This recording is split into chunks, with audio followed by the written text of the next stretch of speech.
Hey everybody, this is the Vibrant Visionaries podcast. My name's Heidi Bennett, and today I have a guest on who's one of the filmmakers that I met through Chattanooga Film Fest 2023. Please welcome David Flores. Hey David. Hey Heidi, thanks for having me. Yeah, so great to have you on. I wanted to have you on because I really enjoyed your short Likeness, and I also got to listen to your podcast, but we can talk about that a little bit later. So why don't you, we've got listeners and people also watching on the YouTube channel. Tell us a little bit about Likeness. Sounds good. Yeah, well, again, thank you so much for having me. Thank you for watching the short and for liking it enough to, bring me on. So yeah, a little about me. What's my elevator pitch? I'm originally from Tucson, Arizona, and currently LA based. I've been in LA for almost 12 years. So I think I like to consider myself an LA native at this point. Yeah, and I'm, a writer director who specializes more in the genre space. I tend to write heroes that aren't truly heroic, that are sort of like on that middle ground. And obviously I'm a Latinx or Latine, whatever we're calling each other now. Right. Diversity writer director, so always have an eye for diversity, not just in terms of the actors that we picked, but also the crew. Like for example, Likeness was primarily a female crew. That wasn't intentional; it just sort of happened that way. But that's a cool little statistic that I like to say because it just. And I didn't realize it until I was on set of being like, oh, like pretty much all of our department heads are female. So that's really cool. That's actually something that I don't necessarily mention too often, but when I'm seeking out who I'm going to be talking with and whose creative projects are out there, I definitely, and especially for film festivals, I tend to seek out folks that are maybe a little less represented and definitely have an eye for, all the women or just non-white dude projects. Sure. Yeah, and so that's really cool to think about and for you to mention. And for people who, what can you tell us about, like, you said elevator pitch, like what's your elevator pitch for the short itself? Like, how do you describe it? Yeah, so Likeness, I would definitely say it's a grounded sci-fi, although weirdly this film has sort of become prophetic in a way, just with, AI and everything. So yeah, elevator pitch for it.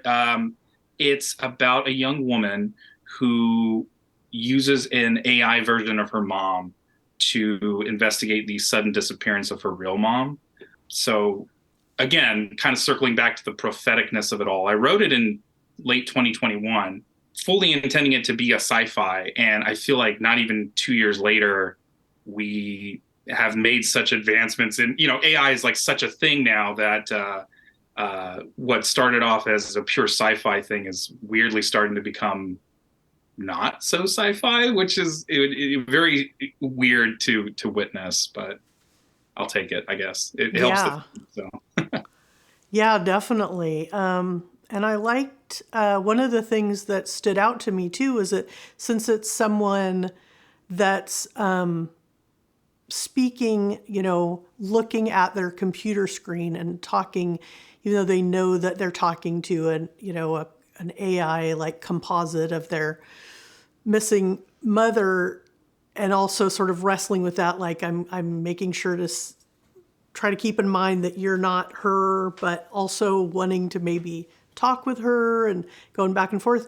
But the fact that she is looking into the screen is like, then you get to be on the other end of it. And I really enjoyed just like looking right into her eyes and seeing the emotions, and she did such a great job of playing all those different places she was going. Well, yeah, first off, our actresses are fantastic. I mean, I know I'm biased, but I think already from the reception that we've gotten, that I'm pretty confident in saying that seems to be the number one thing that everybody is taking away from it, is just how much of a powerhouse performances our actors give. And our actors are Mary Rose Brannick, who plays the daughter character. Her name is Caitlin. And then Virginia Newcomb plays the mother character, whose name is Fiona. And again, just super grateful and excited to have had the type of caliber actor that we got, because that was kind of the whole DNA of it. Like when I wrote the script and we were deciding to make it, I knew that I needed to get the best actor that we could. And obviously we're a micro budget short, and you know, we can't afford a ton of, the high end, actors. But again, I feel like just so grateful to have gotten them, and I think they really kill it. And then I think, to circle back to what you were saying in terms of, them sort of eyeing you in directly in the screen, that came pretty late in the game, because initially it was going to be just a straight Zoom movie. Kind of like You and Me, where you see the two screens the whole time. And pretty late into pre-production, we decided to make the change of, just one character per screen. And yeah, I think it really helps, because it really just sort of grounds you, and it forces you to focus on each character that's speaking. So I'm wondering, so with a short like this, like, and with a smaller budget, what sort of decisions go into just where you're going to spend your money? What's most important that you want to get out of it? Like, okay, and how long? I can't remember how many minutes it is. it's just under 15. It's like Just under 15. 14:47 or something with. And that's the thing, I think, there's still a lot of people out there, including myself. I remember when I was younger, there were, when I was in Sacramento in my 20s and 30s, there were a lot of shorts programs playing at some of the local theaters. So I felt like back then in like the 90s, it was really easy to go out and go see like a whole bunch of shorts. Sure, And now yeah. I feel like they're out there, but there's so many things available that, you end up at the Oscar, maybe watching the Oscars or something, or watching, different awards programs and going, oh, I should watch that, or, oh, where can I Yeah. see that, or whatever. But what am I getting to? Like, I feel like shorts at these festivals, for me covering them, I get the opportunity to see them. But I just want to point out to other people, listening and watching, how much you can pack into 15 minutes is, and even, some of the shorts I watched were 3 minutes or 10 or 12 or whatever. It's amazing. But yeah, what was important for you? And I'm sorry if I ended up asking you like 3 different questions, but Yeah. I guess I just Okay. want to learn more about the We can creative take it one at a time, yeah. process behind it, and whatever you feel like sharing. Sure. Well, again, I think, kind of circling back to what I was saying about the actors, like once we had locked the script enough to the point of this is what we're going to do, it just became evident to me. And again, not surprising, because that's just sort of what I write. I tend to write more character-based stuff first, and the genre elements. It's like the genre elements are the things that get the butts in the seats, but the real meat and potatoes of anything that I write is character-based. So it's almost sort of like a fake out in a way. So I knew that acting was going to make or break this film. Because I also knew, just budget wise, we couldn't do a lot. I essentially was going to do like a Zoom movie. So if we didn't have the best quality actor that we could get, the movie wouldn't shine. So that was a big focus for me. And a lot of the budget did go to try to, again, still micro budget, indie short, but it was like, I can't pay people what they're worth, but I want to try to pay the actors at least a little bit more than what I can, just to see if we can net, the best possible actor that we could. So that to me was bar none like the most important thing.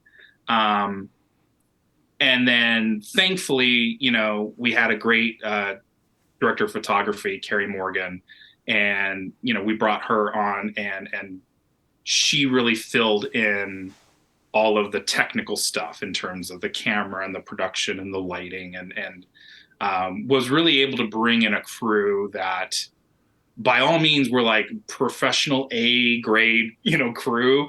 And I think because Carrie was on board, they did her a solid and did us a solid in terms of, really putting out professional grade quality for not getting paid what they're worth. So yeah, we were very lucky kind of on all respects. And I think even down to the crowdfunding aspect, because this was a crowdfunded film, mostly crowdfunded. There was some self-funding at the end there, but that was kind of step one, is like me doing crowdfunding for the very first time and just seeing, could I do it? Could we raise what we were asking for? Thankfully, we did. We ended up being like 117% funded. And so once that happened, that was like the first gate to pass through. And like, okay, we got funded. So what's step two? And we kind of just took it from there. Very cool. Yeah, thanks for sharing all of that. And I'm also, when I met you through the Discord, the lovely Chatt Film Fest Discord, I also got the opportunity you were sharing about the podcast project that you did last year. And I think well, obviously, this is a podcast audience, but I'd love to learn a little bit more about that. I absolutely loved it. I binged it all in one day, and I was trying to describe it. It's like kind of like an audio book, but it's got actors, it's got sound design, it's got, that's the thing about podcasts, is there's so many options and so many different ways you can do like a scripted and non-scripted chat one like this, but I just absolutely was completely in love with it. And it's the kind of one that where I'll go into a room that's empty and just listen in the dark, so that I'm just, not distracted. I'm not driving around also trying to keep an eye on the story or whatever. But that one was called Shell. Shell, yes. Yeah, that was cool. I'd love to hear anything you'd like to share about that. And then as we wrap up, also any future projects you've got going on you want to share. Well, first off, that's definitely music to my ears, you saying that it was the type of thing where you wanted to be in a quiet room and really just take it, as a filmmaker or whatever. That's music to my ears. Also, my sound designer would love to hear that. So thank you for that. Obviously, if you're working out in the gym or riding your car or whatever, you can still listen to Shell and experience it. But I agree. I think you had the best viewing experience or listening experience. So yeah, Shell, again, it came out November 2022. It was produced by Cavalry Media or Cavalry Audio, and in a lot of ways, that was my first writer director anything. It was my first like dip into those waters, because primarily before that I was more of a writer first. But having gone through that project, that sort of gave me the confidence and the oomph to then make Likeness, and now I'm on the journey that I'm on. But yeah, the elevator pitch for Shell is it's a feature-length audio drama, and it's about a pregnant runaway teenager, a robot, and a dog all sort of living together in a cabin in the woods and becoming an unlikely family. But because it's a pregnant runaway teenager, she has a past, and her past is very much looking for her, and it all sort of comes to a head, by the end of the story. So, yeah, it was based off of a script that I wrote, a feature script that was then adapted into the audio drama podcast format. And, also, again, if it was a film, it would be another micro budget, probably feature indie thing. But a lot of fun, a lot of fun to certainly make it and to direct the actors. And, again, I'm biased, but I think we got really great actor pool from that. And our Definitely. lead for that, the one who plays the pregnant runaway teen, her name is Emily Sweet. and she is actually a bit of a horror queen. She's, been in most recently VHS 99, and she was in the Castle Freak reboot. So she was great, and she's actually going to be in the next thing that I'm doing, which is called Pit Stop. So elevator pitch for Pit Stop. Yeah, let's ride. This is the best elevator ride I've been on in a long time. Yeah, I'm just like slinging all my stuff. So yeah, Pit Stop is about two women, a prisoner and a guard, sort of in a car together. They've run out of gas. They're stranded, waiting for backup, and they're really just trying to survive the night, between each other. But also, this takes place in a dystopian world where some mysterious event has happened where otherworldly monsters now roam, and our characters may or may not have an encounter with one of these monsters, really just sort of surviving the night. So yeah, it's another short film. A lot of the same team from Likeness is coming back, including Mary Rose Brannick, who plays Caitlin in Likeness. So we're pairing Mary Rose and Emily Sweet together in this film, and so excited to watch them go at it. So yeah, kind of creating a David Flores cinematic universe, I guess. I love it. Well, cool. Well, I think we'll wrap up today. I would love for you to let everybody know where they can find you and follow along for your future projects, and then and also be able to see and hear your current projects. Like, what's the best? Yeah, so probably the best would be either Instagram or Twitter. Instagram, I'm at David Flores Writes. Flores is Flores. So again, David Flores Writes with a W for Writes. And then Twitter is at D Flores Writes. It's a little different. David Flores Writes, D Flores Writes. But yeah, those are probably the two main places you can find me on the socials. And I try to do a good job of updating people where we're at on any project that we're doing. So awesome. Well, thank you so much for hanging out today. And it's just been a pleasure talking with you. And I really enjoyed the short and the podcast, and I'll definitely be sharing those links and be keeping an eye on what was it called? Pit Stop. On Pit Stop. Yeah. And any other elevator rides you want to take us on, I'm down. Yeah, right. Yeah, come on in. The elevator's warm or whatever. Yeah. Thank you so much, Heidi. Thanks.